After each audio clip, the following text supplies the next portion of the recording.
رسوله الكريم أما بعد أعوذ بالله من الشيطان الرجيم بسم الله الرحمن الرحيم وَلَنَبْلُوَنَّكُمْ بِشَيْءٍ مِّنَ الْخَوْفِ وَالْجُوعِ وَنَقْصٍ مِّنَ الْأَمْوَالِ وَالْأَنفُسِ وَالثَّمَرَاتِ وَبَشِّرِ الصَّابِرِينَ صدق الله العظيم. قال النبي صلى الله عليه وسلم أملك عليك لسانك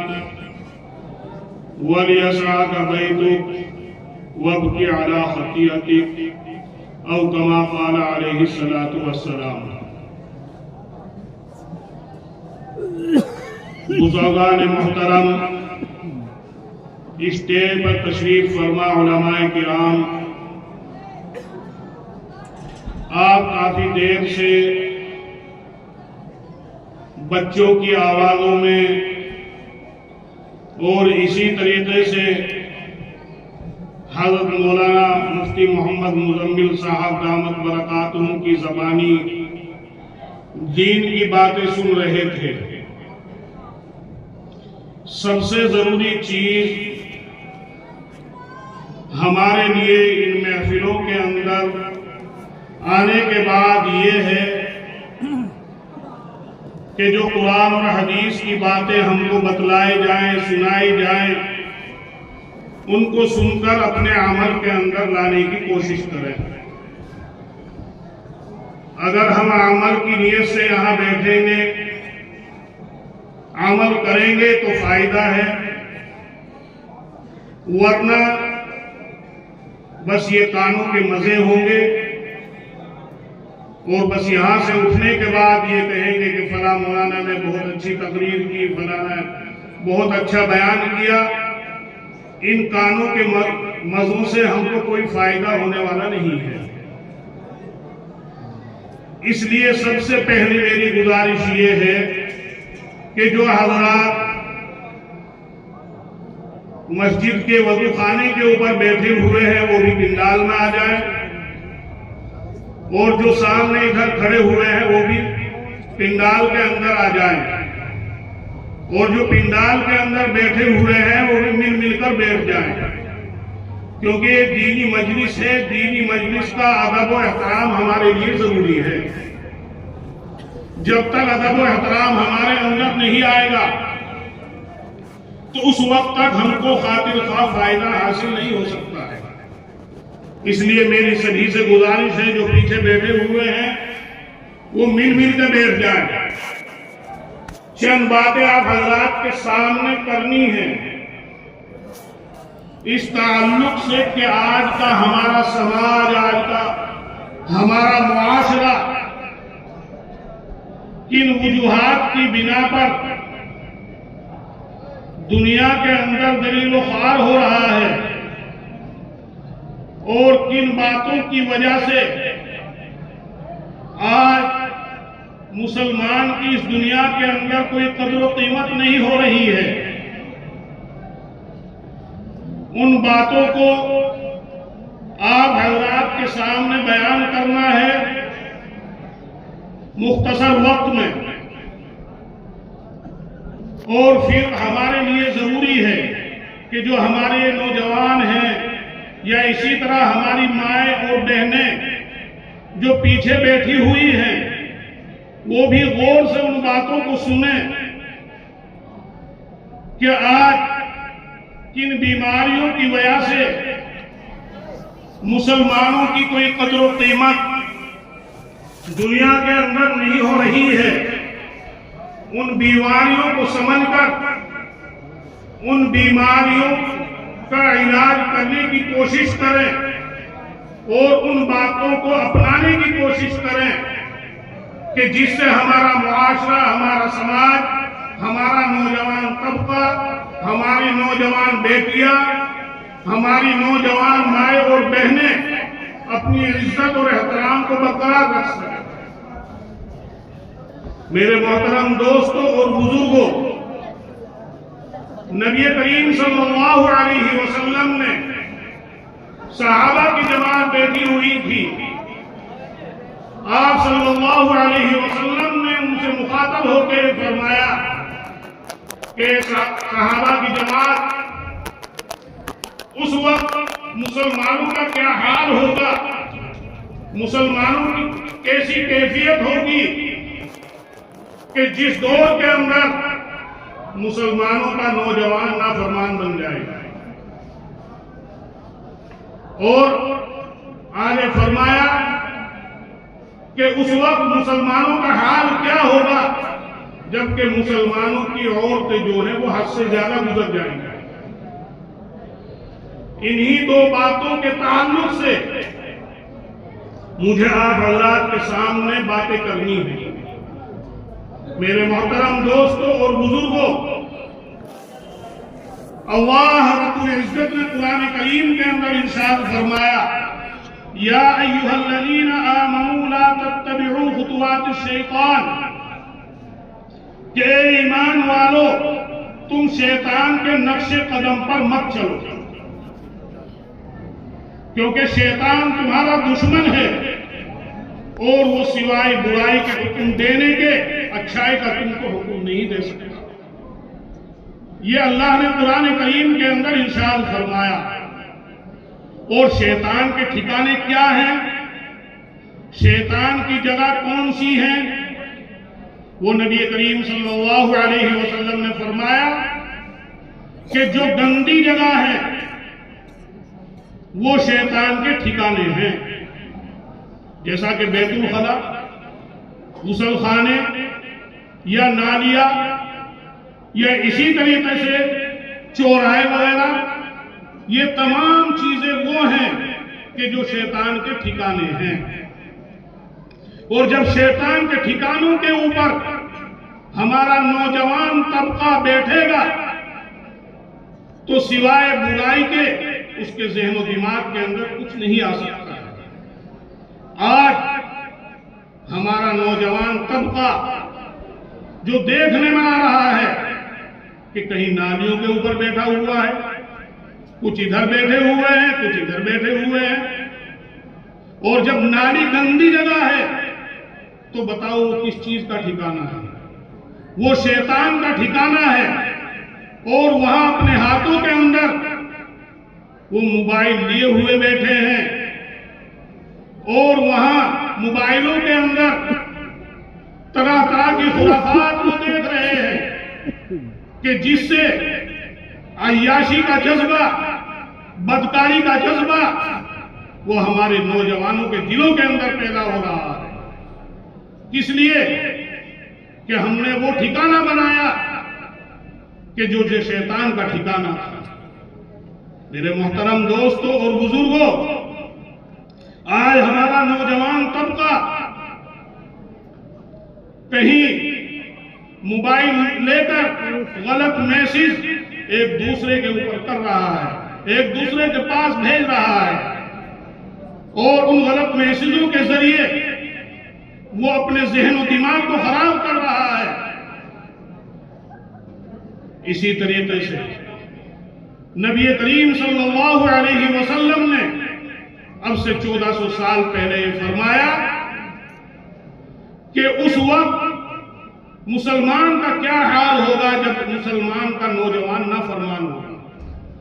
اگر ان کو وہاں سے ہٹایا جائے یا وہاں سے ان کو روکا جائے کہ تم یہاں غلط جگہ نہ بیٹھو، چوراہوں کے اوپر کھڑے نہ ہو، نالیوں کے اوپر نہ بیٹھو، تو ماننے کے لیے تیار نہیں۔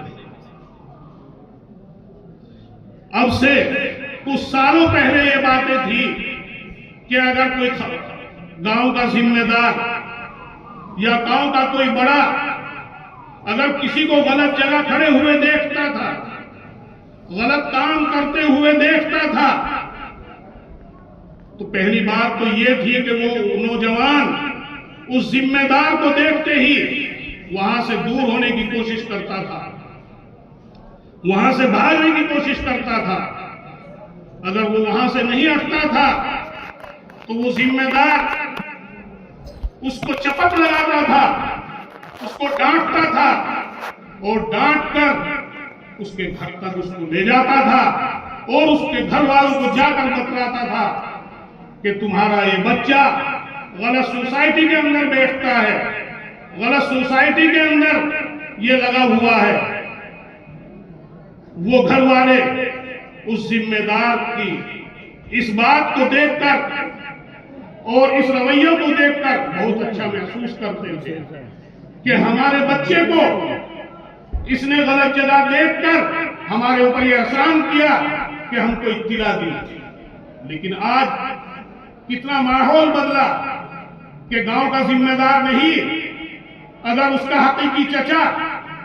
یا اس کا حقیقی بھائی یا حقیقی تایا یا اور قریبی خاندان والا اگر اس کو ٹوکے اس غلط کام کے اوپر، اس غلط جگہ بیٹھنے کے اوپر، تو میرے محترم دوستوں اور بزرگوں، جب وہ خبر اس کے گھر والوں کے پاس پہنچے گی تو اس حقیقی چچا کا، اس حقیقی تایا کا اس گھر کے اندر جانا بھی دو بھر ہو جائے گا۔ اس کی والدہ، اس کی ماں اس بات کو سن کر وہ لڑکے کی حمایت کرے گی، وہ اپنے بچے کی حمایت کرے گی اور اس چچا کی یا اس تایا کی بات کے اوپر ذرہ برابر غور نہیں کرے گی، یہاں تک کہ گھر کے اندر لڑائی جھگڑا شروع ہو جائے گا۔ تو میرے محترم دوستوں اور بزرگوں، آج سب سے پہلے آج اس ماحول کے اندر، آج اس زمانے کے اندر جس زمانے سے آج ہم گزر رہے ہیں، اپنے بچوں کو، اپنے بچیوں کو غیروں کے ماحول سے بچانا بے حد ضروری ہے، ان چیزوں سے بچانا بے حد ضروری ہے جو آج ہمارے معاشرے کو خراب کر رہے ہیں، جو آج ہمارے سماج کو خراب کر رہے ہیں، لیکن اس کی طرف ہم کو ذرا برابر دھیان نہیں ہے۔ میرے محترم دوستوں اور بزرگوں، اسی کے ساتھ ساتھ میں اپنی ماں اور بہنوں سے بھی یہ گزارش کروں گا کہ نبی کریم صلی اللہ علیہ وسلم کی زبانی ہم نے حدیث سنی، اس حدیث کے اندر یہ آیا کہ عورت کے لیے پردہ بے حد ضروری چیز ہے۔ اگر عورت پردے میں آ جائے اور نوجوان طبقہ جس نظر سے اپنی ماں اپنی بہن کو دیکھتا ہے، اسی نظر سے اگر اس کی نظر غیر محرم کے اوپر پڑ جائے، اس کو دیکھے، تو معاشرے کے اندر نہ ہماری ذلت ہو سکتی ہے، نہ ہماری رسوائی ہو سکتی ہے، نہ ہمارا سماج خراب ہو سکتا ہے۔ یہ ہماری ذمہ داری ہے۔ جو گھر کا ذمہ دار ہے اس کی ذمہ داری ہے کہ وہ اپنے بچوں کے ماحول کو سنوارنے کی کوشش کرے، اپنی بچیوں کے ماحول کو سنوارنے کی کوشش کرے، کیونکہ نبی کریم صلی اللہ علیہ وسلم نے حدیث کے اندر فرمایا کلکم راع و کلکم مسئول عن رعیتہ، او کما قال علیہ الصلوۃ والسلام، کہ تم میں سے ہر ایک چرواہے کی طرح ہے،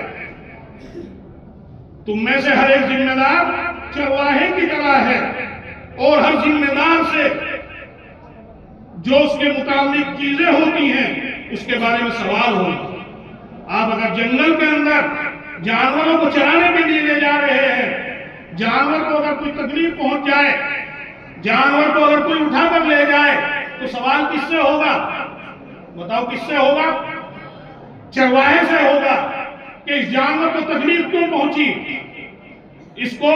کہاں تم گم کر کے آ گئے۔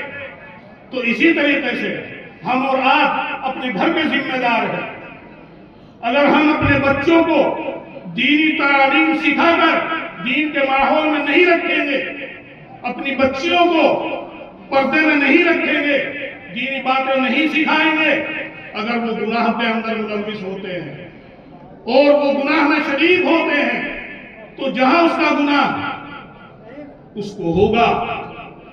اور جہاں اس گناہ کی سزا کل اس کو ملے گی، تو اس کے اندر ہم بھی شامل ہوں گے، ہم بھی اس سزا سے بچنے والے نہیں ہیں۔ تو میرے محترم دوستوں اور بزرگوں، قرآن کریم کے اندر اللہ رب العزت نے ارشاد فرمایا قل للمؤمنین یغضوا من ابصارہم ویحفظوا فروجہم ذلک ازکی لہم، نبی کریم صلی اللہ علیہ وسلم کو ارشاد ہے، اللہ کا حکم ہے کہ آپ ان مسلمانوں کو کہہ دیجئے کہ جب یہ اپنے گھروں سے نکلیں تو اپنی نگاہوں کو نیچی کر کے نکلیں، اپنی نگاہوں کو نیچی کر کے نکلیں۔ یہ ان کے لیے پاکیزگی کا سبب ہوگا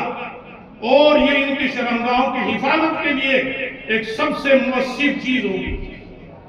اسی طریقے سے اگلی آیت کے اندر فرمایا کہ جب یہ مسلمان عورتیں بھی اپنے گھروں سے نکلیں تو بے پردہ نہ نکلیں، اپنی نگاہوں کو نیچی کر کے نکلیں، یہ بھی ان کے لیے بہت پاکیزگی کی چیز ہوگی۔ لیکن آج ہمارا نوجوان بھی بات ماننے کے لیے تیار ہے،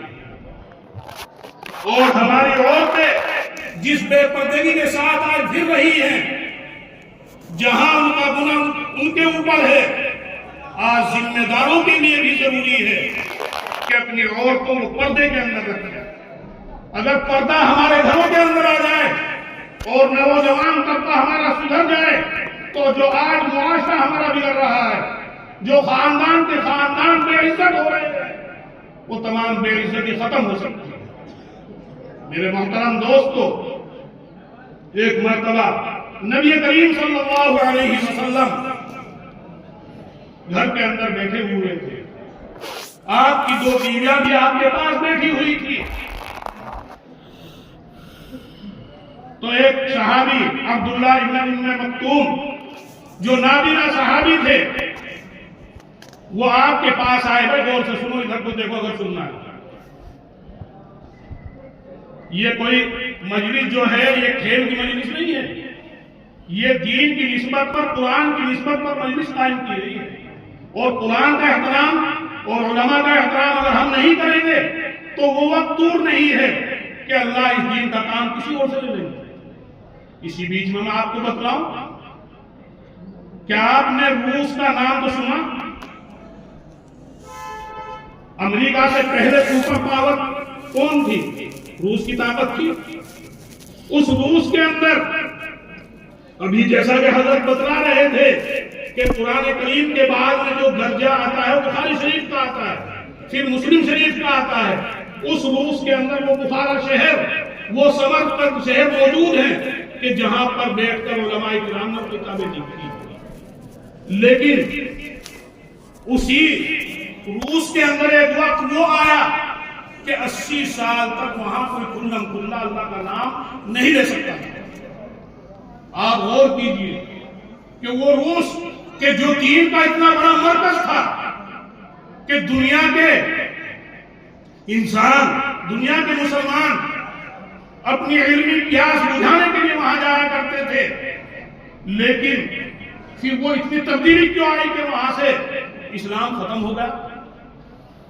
اس کی وجہ کیا ہوئی؟ اس کی وجہ یہ ہوئی کہ ان لوگوں نے اپنے علماء کا احترام نہیں کیا، ان لوگوں نے دینی مجلسوں کا احترام نہیں کیا، ان لوگوں نے قرآن کا احترام نہیں کیا، ناقدری کی، تو اللہ نے وہ نعمت ان سے چھین لی۔ اور وجہ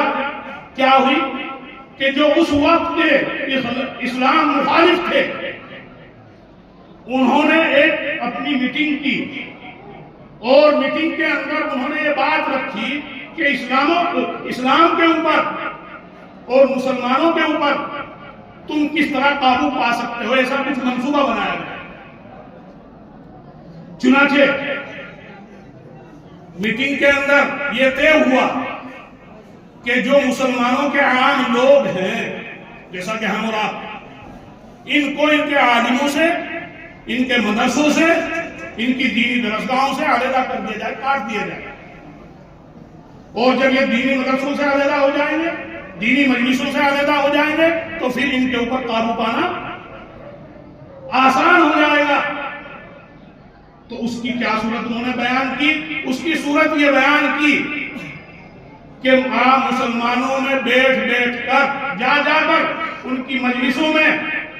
ان کے عالموں کی برائی کی جائے، ان کی بدگوئی کی جائے، اور پھر جب ہم بدگوئی کریں گے وہ بھی ہمارے ساتھ بدگوئی کریں گے، اور پھر اگر ان کو پکڑ کر ہم سوریوں پر چڑھائیں گے تو کچھ نہیں کہیں گے۔ تو میرے محترم دوستو، اس طرف نہ جاتے ہوئے میں آپ کو یہ بتلا رہا ہوں کہ وہ بیماری کہ جس کی وجہ سے وہ روس کہ جو دین کا مرکز تھا 80 سال ایسے گزرے اس روس کے اوپر کہ ایک بھی اللہ کا نام لینے والا کا نام نہیں لے سکتا. کیوں آیا؟ کہ انہوں نے اپنے علماء کی بدگوئی کی، اپنے علماء سے دور ہوئے. آج وہی بیماری اگر آپ کو پٹول کر دیکھیں آج ہمارے اندر پائی جا رہی ہے کہ وہ امام کہ جس کے پیچھے نیت باندھ کر ہم نماز پڑھ رہے ہیں اور جب نماز پڑھ کر وہاں سے نکلتے ہیں تو اسی امام کے اوپر تبصرے ہو رہے ہیں، اسی امام کی برائی ہو رہی ہے، اسی امام کی بدگوئی ہو رہی ہے، ہو رہی نہیں ہو رہی. تو میرے محترم دوستوں اور بزرگوں، میں آپ کو صرف اللہ کا واسطہ دے کر دو باتوں کی طرف توجہ دلانا چاہ رہا ہوں کہ جو آج ہمارے معاشرے کو سماج کو خراب کر رہی ہے ان کے اوپر کنٹرول کر لو، انشاءاللہ معاشرہ بھی سدھرے گا اور گھر کے اندر ایک ایسا اعلان بھی ہم کو نظر آئے گا. اور وہ کیا ہے کہ اپنے ان نوجوانوں کو،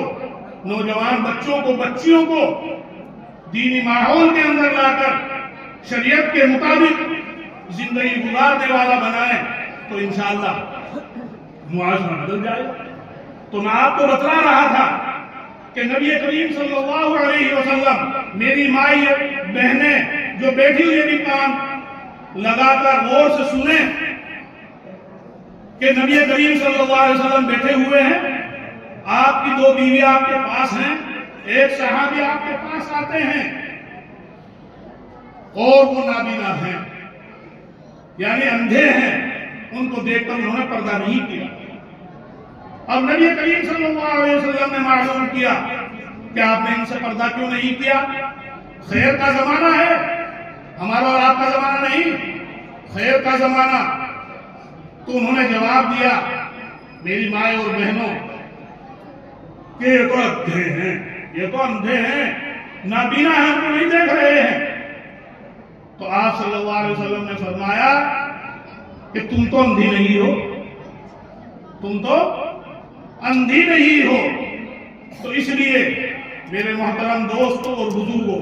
قرآن کریم کے اندر اللہ نے اس چیز کے اوپر سب سے پہلے زور دیا کہ جو گناہ کا سبب بن سکتی ہے کہ اس کے اوپر کنٹرول کر لو. کیا فرمایا؟ قُلْ لِلْمُؤْمِنِينَ يَغُضُّوا مِنْ أَبْصَارِهِمْ کہ نبی آپ کہہ دیجئے ان مسلمان مرد کو، مسلمان عورتوں کو کہ جب گھروں سے نکلیں تو مسلمان عورتیں پردے کے ساتھ نکلیں اور مرد جو ہے وہ نیچی نظر کر کے چلیں. تو انشاءاللہ جو گناہ کے اسباب ہیں وہ پیدا نہیں ہو سکتے. لیکن آج ہمیں اس کی پرواہ نہیں. نبی کریم صلی اللہ علیہ وسلم نے ایک حدیث کے اندر فرمایا کہ ایک دور وہ آئے گا کہ عورتیں جو ہیں وہ کپڑے پہنے ہوئے ہوں گی لیکن ننگی ہوں گی. کپڑے پہنے ہوئے ہوں گی لیکن ننگی ہوں گی. صحابہ اکرام رضوان اللہ تعالی علیہ اجمعین نے معلوم کیا کہ اللہ کے رسول یہ تو عجیب بات ہے کہ کپڑے پہنے ہوئے ہوں گے اور ننگی ہوں گی. اس وقت تو یہ بات ان کے ذہن و دماغ میں بھی نہیں آ سکتی تھی. لیکن آج ہم اپنے ماحول کے اندر دیکھ رہے ہیں، اپنے معاشرے کے اندر دیکھ رہے ہیں کہ یا تو کپڑے اتنے باریک ہیں کہ اندر کا بدن باہر سے نظر آ رہا ہے، اور یا کپڑے اتنے چست ہیں کہ بدن کا ایک ایک عضو، ایک ایک ٹکڑا اس کا الگ نظر آ رہا ہے. اور آپ صلی اللہ علیہ وسلم نے فرمایا کہ وہ عورتیں مردوں کو اپنی طرف مائل کرنے والی ہوں گی، اپنی طرف بلانے والی ہوں گی جب وہ بناؤ سنگار کر کے گھروں سے نکلے. آج ہم اپنے معاشرے کے اوپر نظر ڈال کر دیکھیں کہ ہماری کوئی شادی بیاہ ایسا نہیں ہے کہ جس کے اندر ہماری نوجوان بچیاں، نوجوان بیٹیاں